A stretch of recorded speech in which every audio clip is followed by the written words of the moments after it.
For those who have not seen the series, this does contain spoilers, so please pause now and go watch it before continuing on. Thank you. Welcome back, nerds. Today we are discussing the Easter eggs we found in the Disney Plus series Loki, Episode 4. Let's jump in.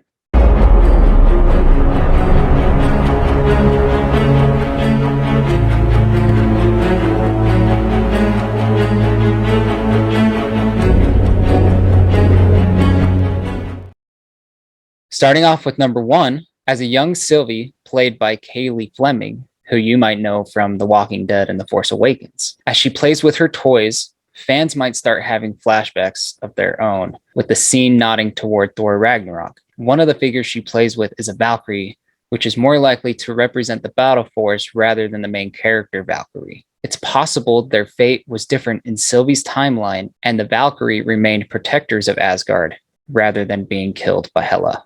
Number 2, the flashback scene at the beginning where we meet young Sylvie, it also confirms Ravonna Renslayer was once a part of the Minutemen, just like B-15 and C-20. While taking the young girl back to the TVA headquarters, the number on Renslayer's uniform is revealed as A-23. This is a direct nod to the character's comic book origins, with Ravonna making her first appearance in Avengers number 23.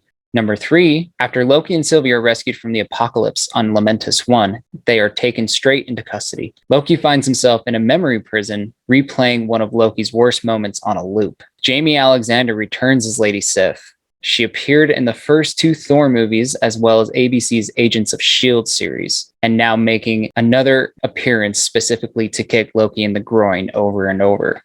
The story is inspired by Norse mythology, where Loki does indeed cut off Sif's hair. However, the circumstances are a little different, as Lady Sif was Thor's wife and very proud of her long, flowing locks. Number 4, during Mobius' conversation with B-15 outside Time Theater 47, Mobius bemoans the cloak and dagger surrounding Sylvie, pointing out previous cases that involve Kree, Titans, and vampires. It's no surprise Kree have been a target of the TVA for years. The warrior race was even featured in Miss Minute's presentation in the premiere episode. Subduing the people of Titan is also impressive, and Mobius's line might even be hinting at the existence of a possible Thanos variant. But most intriguing of all is the inclusion of vampires, hinting at the possibility of seeing Blade once again.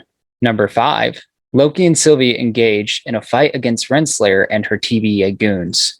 Loki looks as if he's about to make a dramatic statement, but Renslayer sneaks up from behind and stabs him through the back. Perhaps somewhere, Phil Coulson is enjoying a good chuckle. Not only does this acknowledge one of Loki's most heinous crimes, it also helps redeem him, giving the trickster a taste of his own medicine. Number 6, in the episode's final scene, Loki awakens in a destroyed New York City, potentially caused after the successful invasion in 2012. If you look closely enough, to the right-hand side of the decimated landscape, the ruins of the Avengers Tower can be spotted. And finally, number 7. As we see Loki wake, we get to meet some new friends. 4 brand new versions of himself, many of whom have roots in the Marvel Comics. We get to see Richard E. Grant playing as classic Loki, sporting the character's first outfit in 1962. There's also a kid Loki who comes from a 2011 comic arc that revived the character into a younger version.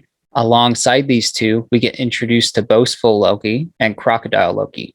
Well, that's all we have for today. If you enjoyed this video, please like and subscribe. It goes a long way to help the channel grow. Thank you for tuning in, and until next time, nerd on.